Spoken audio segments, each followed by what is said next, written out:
होगे तो पूरा भार श्यामा श्याम ले लेंगे और तुम्हारे हृदय में मस्ती आ जाएगी। जो ऐसा निश्चयी होता है, दृढ़ निश्चयी, उसके अंदर दृढ़ विश्वास, तो उसके हर समय भगवान की स्फूर्ति होती रहती है। भारी प्रतिकूलता में भी भगवान का सानिध्य अनुभव होता है। वो अनुकूलता में तो भगवान के दुलार को देखता है, लेकिन प्रतिकूलता में भगवान की विशेष कृपा को देखता है। ये संयोग, ये वियोग, संसार की ये द्वंद्वमयी वृत्तियां भक्तों के हृदय में नहीं चुभती। आए की हुज्जत नहीं, गए की तलाश नहीं, क्योंकि नित्य संयोग भगवत स्मृति के प्रभाव से प्रभु का रहता है।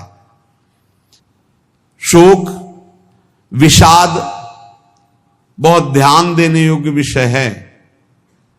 तभी लोगों को ऐसा लगता है कि ऐसा कैसे हो सकता है। भक्त के चरित्रों को जब सुनते तो लगता है ऐसा कैसे हो सकता है, ऐसी परिस्थिति में भी ऐसा कैसे हो सकता है।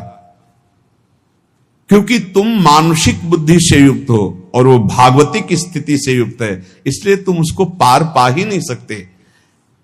जब तुम अपना जीवन श्यामा श्याम के चरणों में समर्पित कर देते हो हृदय से, फिर उनकी कृपा से सब विघ्न दूर हो जाते, एक अपार मस्ती रहती है।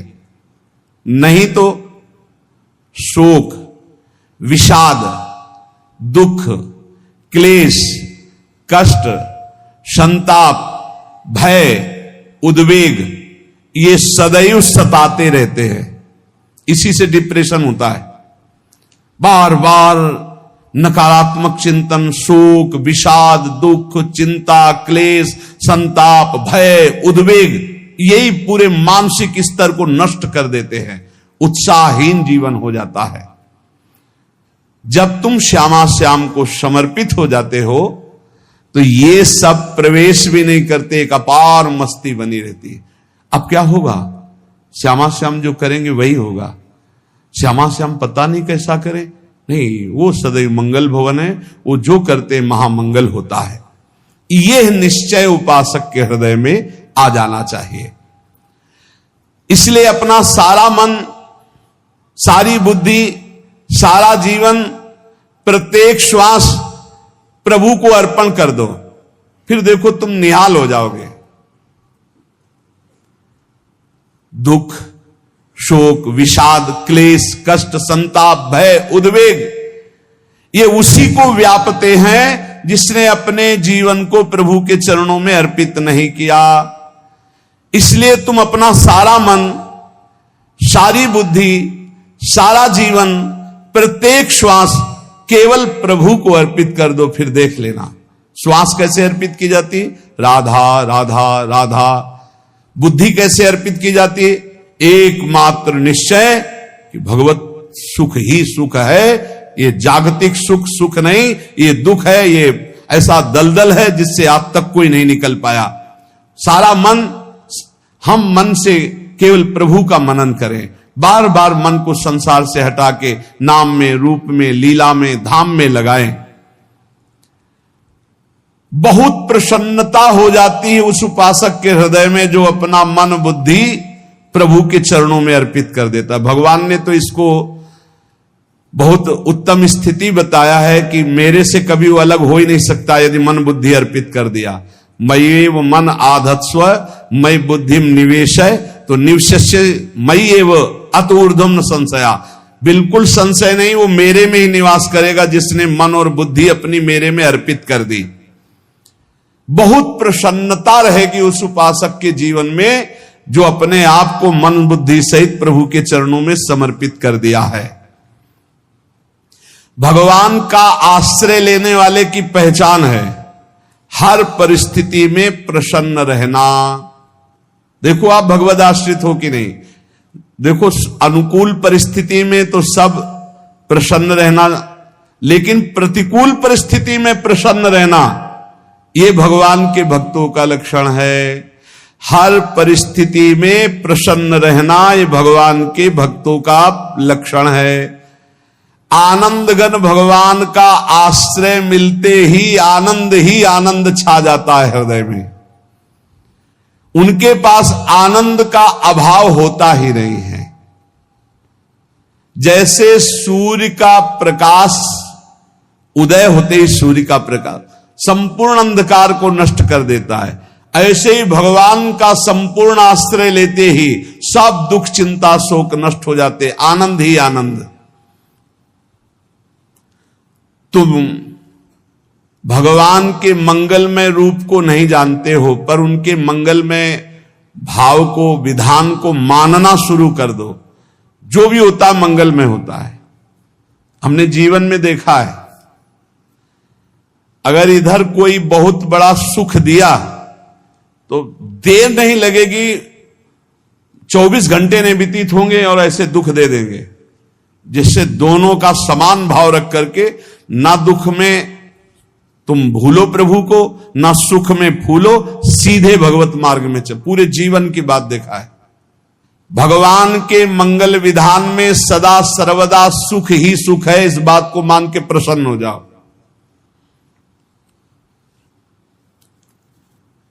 जब भगवान का भजन करने वाले की तन्मयता बढ़ती है भजन में, तो द्वेषी जन अपने आप तैयार हो जाते हैं। भक्त कभी किसी से द्वेष नहीं करता, अपने आप वो द्रोह करने लगते। तो नरसिंह मेहता जी से बहुत गांव के कई लोग थे जो जलते थे, ऐसे जलते थे कि अब क्या करें, कैसे मिटा दे नरसिंह मेहता जी को। अब उपाय तो मिल नहीं रहा था। तो एक दिन संतों की मंडली आई और उन्होंने कहा कि हम रास्ते में कोई चोर आदि धन ना ले ले, इसलिए यहां से किसी की हुंडी चलती है क्या द्वारिका में? पहले ऐसा था। बोले हाँ, हमारे यहां बहुत बड़े सेठ हैं नरसिंह मेहता जी, पर आप कहोगे वो मना कर देंगे। कई बार कहोगे, अगर वो स्वीकार कर ले तो वहां। और उनका लक्ष्य था कि नरसिंह मेहता जी की तो खाने की भी सुविधा नहीं थी, हुंडी कहां की बात आई। उनका था कि जब वो ना कहेंगे तो संतजन नाराज हो जाएंगे, अगर हां कह दिया तो वहां हुंडी चुकेगी नहीं, तो संतजन अपने आप इनको शाप दे देंगे, अपराध बन जाएगा, ये नष्ट हो जाएंगे। संतों को भेजा। नरसिंह मेहता जी ने सबकी दंडवत की, चरण पखाड़े। तो उनका ये इतना रुपया है, द्वारिका में साधु सेवा हम करेंगे, वहां तुम्हारी हुंडी चलती है, तो आप अरे उनका आप कहाँ भूल रहे हो, यहाँ खाने की भी व्यवस्था। बोले हमें सब पहले से बता दिया गया कि आप मना करोगे, बार बार मना मत करो, हमें पता है। तो उन्होंने ठाकुर जी की तरफ देखा, बोले क्या लीला है प्रभु, संतों से हम क्या कहें, ये ले रुपए। उस समय स्वर्ण की मोहरें चलती थी, बेच के बाजार से खूब उन संतों को पवाया, उन्हीं संतों की सेवा की। और उनका अपने सेठ का नाम तो बताओ जहां हमें जाके हुंडी मिलेगी। सेठ सावल सा सेठ। संत जन गए वहां, पूछा कि नरसिंह मेहता जी का जिन सेठ से परिचय, उनका नाम सावल सा सेठ, उनकी गद्दी कहां है? तो जो कुछ भक्त थे वो द्वारिकाधीश की तरफ संकेत करते कि वही हैं। बोले नहीं, वो सेठ है, उनकी गद्दी चलती थी। पूरी बाजार में कहीं कोई। अब संत जन एकांत में होकर के बहुत विचलित हुए, क्या हमारे साथ धोखा हुआ? नरसिंह मेहता जैसा संत क्या धोखेबाज हो सकता है? देखो, संशय तो बहुत विचित्र होता है।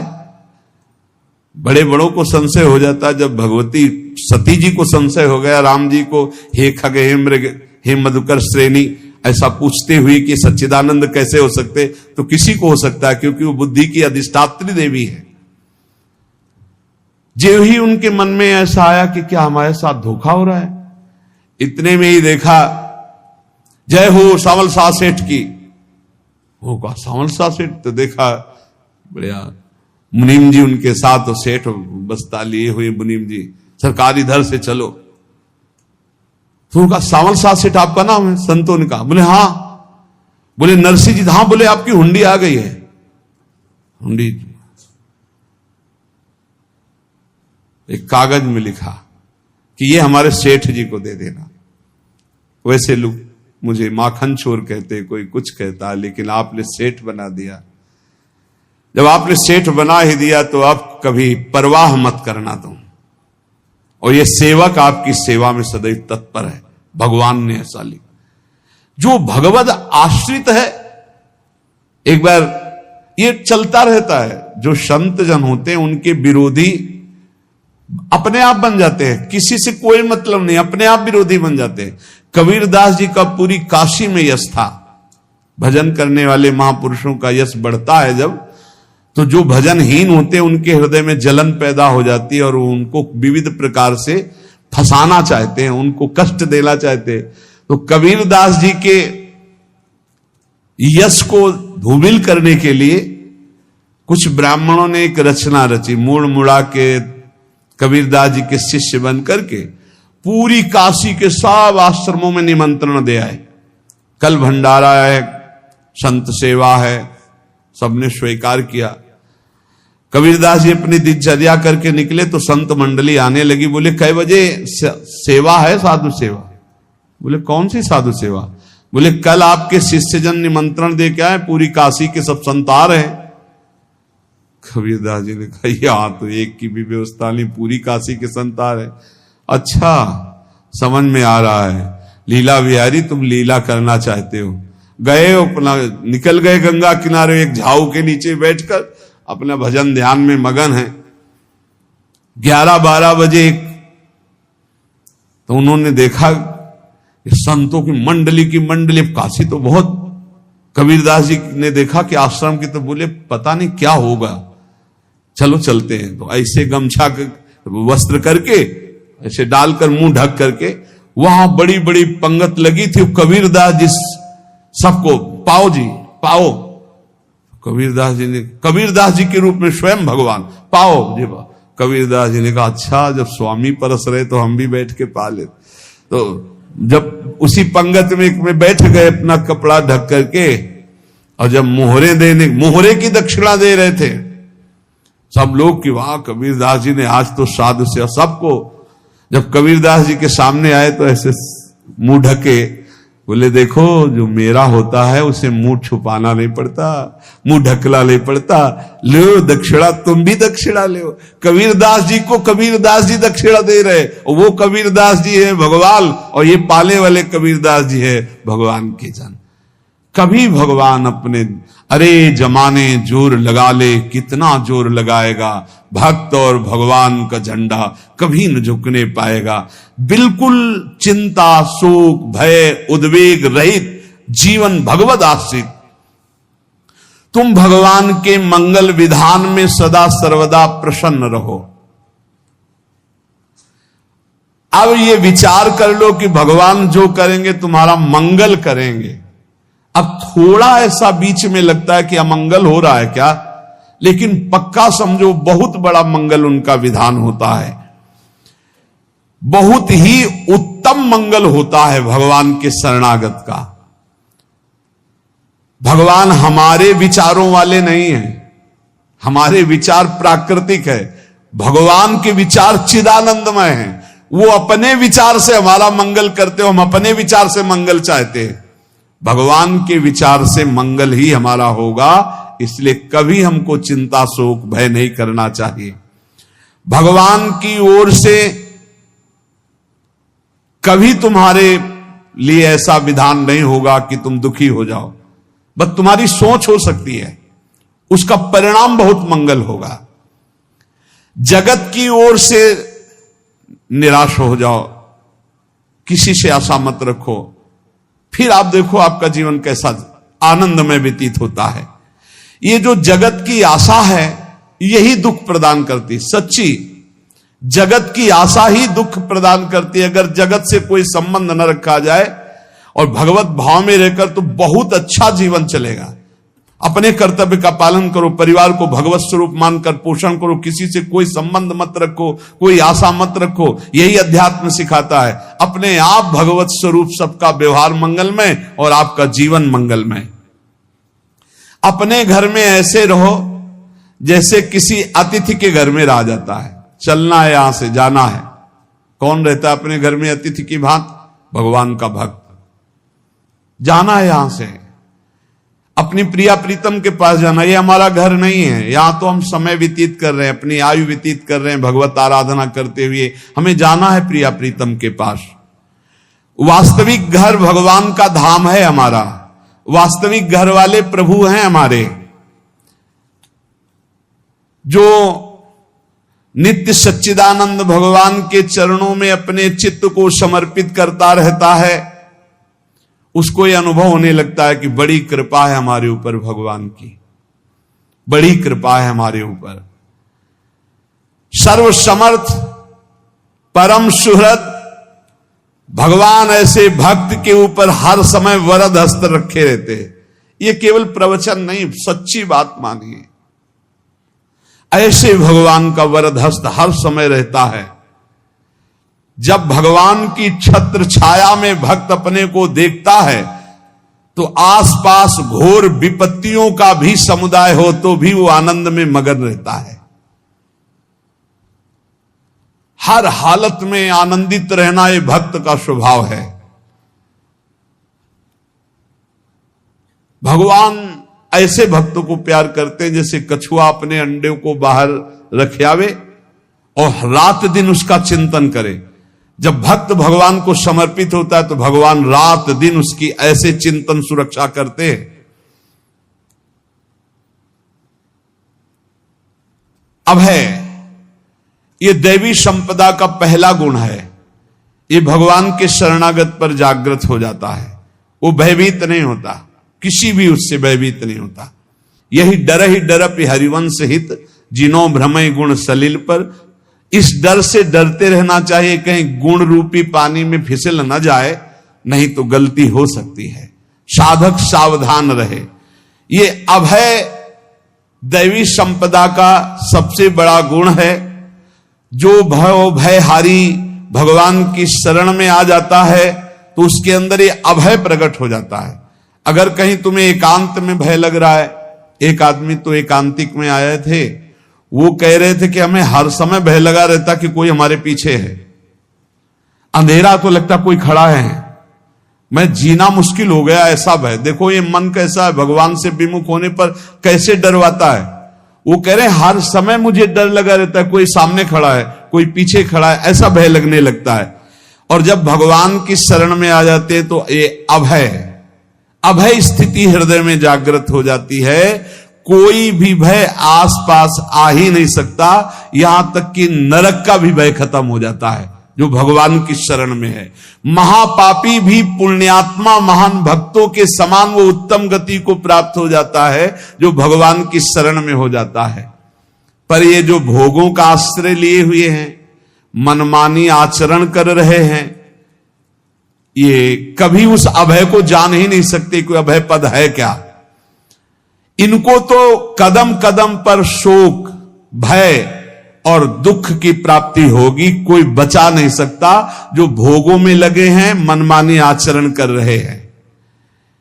अगर निर्भय होना चाहते हो, परम सुखी होना चाहते हो तो भगवान के शरणागत हो जाओ। सारे जगत को अभय दान देने वाले भगवान है। भगवान का एक प्रण है, ममपन शरणागत भयहारी। जो मेरी शरण में आ गया उसके भय का मैं नाश कर देता हूं। साधना में अवस्था मन की मानी जाती है कि आप कितने अच्छे साधक हैं। यदि आपका मन भगवदाकार है, हर समय भगवत चिंतन चल रहा है, आपके स्वप्न भागवतिक आ रहे हैं, आपके विचार भागवतिक हैं, तो आपकी अच्छी साधना हो रही है। और यदि आपके स्वप्न गंदे आ रहे हैं, क्योंकि स्वप्न में मन का ही सारा खेल होता है, और आपकी चिंतन वृत्ति वासनात्मक चल रही, तो अभी साधना का प्रभाव मन पे नहीं पड़ा है। जिसका मन हर समय भगवत चिंतन करता रहता है वो जीते जी जीवन मुक्त हो जाता है, अनुभव होता है। जैसे किसी ने कहा कि हमें कैसे पता चलेगा कि हमारा काम हो गया है, तो जैसे आप भोजन पा लेते हैं तो किसी दूसरे से गारंटी थोड़ी लेनी होती कि हम छक गए हैं क्या, आप जरा बताना हम छक गए हैं क्या। नहीं, अपने हृदय में आ जाता है कि अब मैं तृप्त हो गया। ऐसे ही अपने हृदय में आ जाता है कि मेरा काम हो गया, अब मेरा जन्म नहीं होगा। ये हृदय में आ जाता है, अपने आप अनुभव में आ जाता है। जब स्वरूप बोध होता है तो किसी और से सलाह थोड़ी लेनी होती है, वो अपने आप अनुभव में आ जाता है। हां, यदि गुरुदेव का वर्ण नहीं किया है तो फिर आपको किसी न किसी गुरु से प्रमाणित करवाना पड़ेगा। और अगर गुरुदेव का वर्ण किया है तो वही मंत्र, वही नाम, वही गुरु शरणागति आपको अंदर से पुष्ट कर देगी कि आपका काम हो गया है। विषय चिंतन करता हुआ मन विषय आसक्ति को प्राप्त होता है। विषय आसक्ति को प्राप्त हुआ मन बार बार जन्म, मरण और नरक को प्राप्त होता है। बस ये विषय चिंतन हटाना ही प्रमुख कर्तव्य साधना का है। बार बार मन को विषयों से हटा करके प्रभु के नाम में लगाओ, प्रभु के रूप में लगाओ, प्रभु की लीला में लगाओ। जहां भगवान प्रकट होते हैं वहां परमानंद की बाढ़ आती है। पर यह ध्यान रखें, गुलाब का फूल कांटों में खिलता है, उसकी सुगंध लेनी, फूल लेना है तो कांटों से बचाकर। ऐसे ही जब आप भगवत चिंतन के लिए चलेंगे तो आपका चिंतन चुराने के लिए माया विविध नाटक करेगी, कांटे फैलाएगी। कोई तुम्हारी निंदा करेगा, कोई अपमान करेगा, कोई उपहास करेगा, तुम्हारी अव्यवस्था हो सकती है, तुम्हारी परिस्थिति बहुत भयावह हो सकती है। इन परिस्थितियों में भी भगवत चिंतन का तार ना टूटने पावे तो आगे गुलाब का फूल है।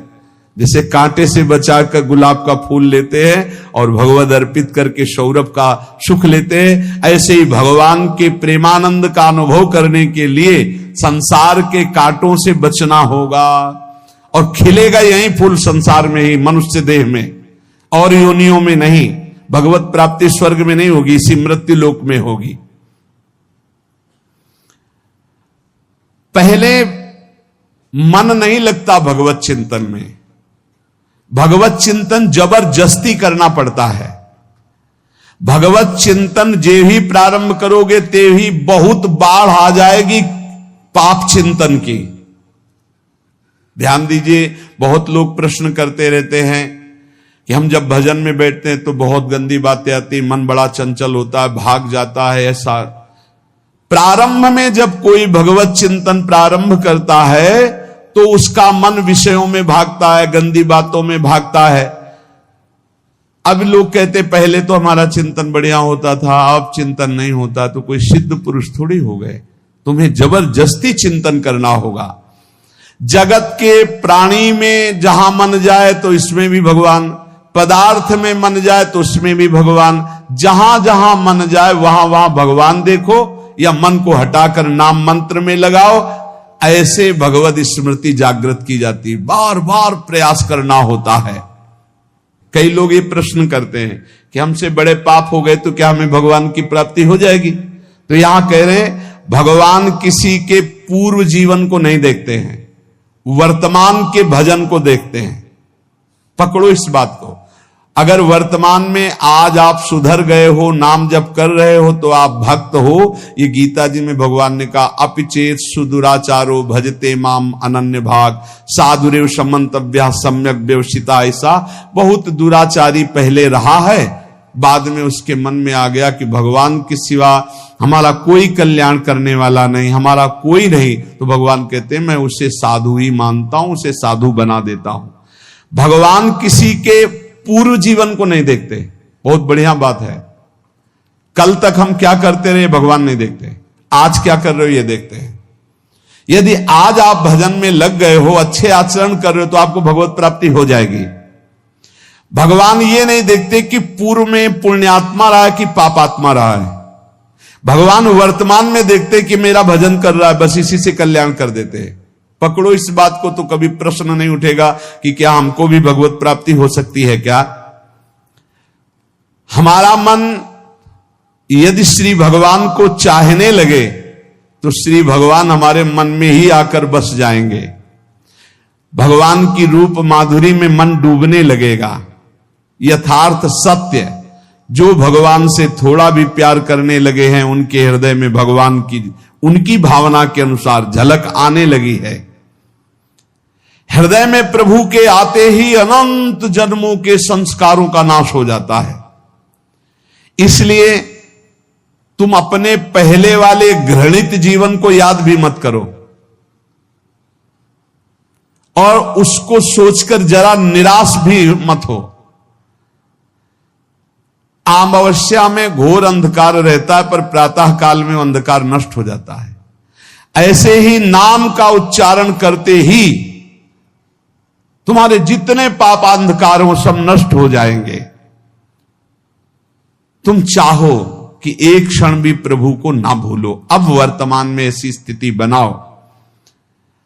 जो प्रभु को नहीं भूलने की चाह करता है कि मुझे ऐसी स्थिति प्राप्त हो कि मैं कभी प्रभु को ना भूलूं, तो सच्ची मानो और कोई बात भगवान सुने ना सुने, ये बात जल्दी सुन लेते हैं।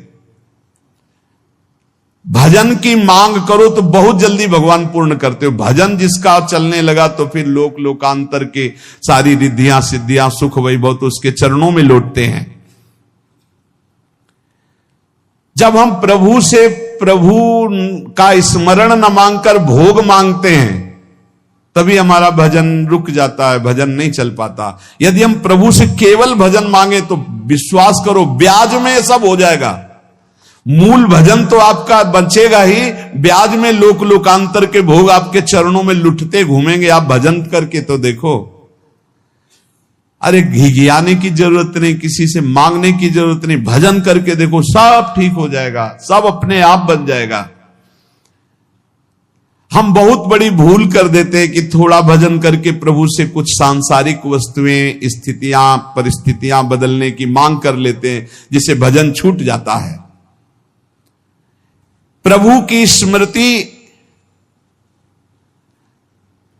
इतनी महान है कि जिन्होंने बैर भाव से प्रभु का स्मरण किया उनको भगवान की प्राप्ति हो गई।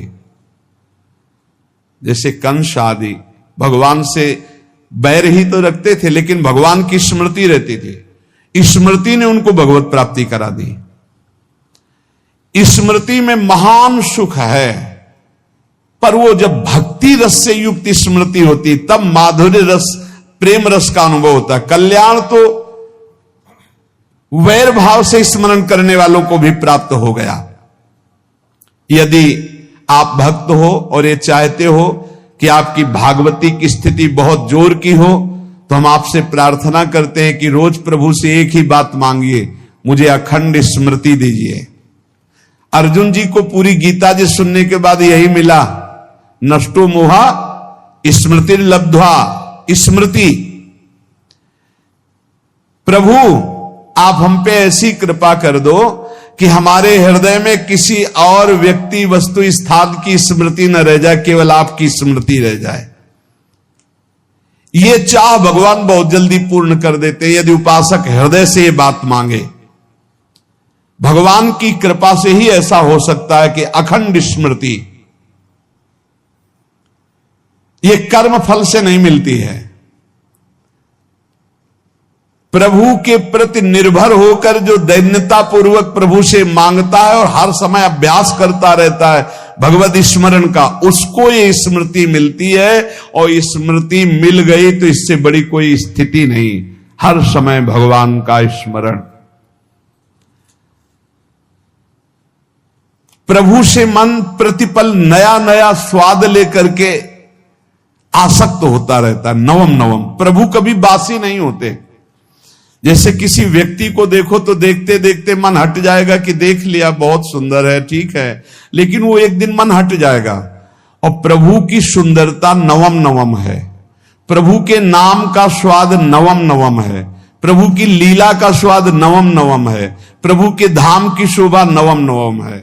जैसे आचार्य महाप्रभु हरिवंश चंद्र जी कहते, नयो नेह नवरंग नयो रस नवल श्याम वृषभानु किशोरी नव पीतांबर नवल चूनरी नई नई बूंदन भींजत गोरी नव वृंदावन हरित मनोहर नव चातक बोलत मोर मोरी नव मुरली जो मल्हार नई गति, सब कुछ नया। तो नवम नवम प्रभु प्रतिपल नवम नवम प्रभु का रूप, प्रियाजू का नवम नवम, अबहीं और अबहीं और अबहीं और है। तो कहते हैं जब मन निरंतर स्मृति में डूबता है, तो जब प्रभु की रूप माधुरी प्रकाशित होती तो ऐसी नवम नवम कि कभी ये नहीं होता कि रूप बासी हो गया। ये वही रूप है जो हमने अभी देखा था, नवम नवम। इसलिए आनंद की उफान आती रहती है उपासक के हृदय में। ऐसी प्रियता, ऐसा आनंद बिना भजन के नहीं अनुभव में आएगा। इसलिए तुम विश्वास करो, तुम्हें बहुत सुंदर सुख मिलने वाला है, आगे अपार सुख मिलने वाला है। ये थोड़ा दुख का समय काट लो, जब तक जीवन है ये दुख सुख की लहर आती रहेगी, आप इसको सह जाओ, आगे बहुत आनंद है। विश्वास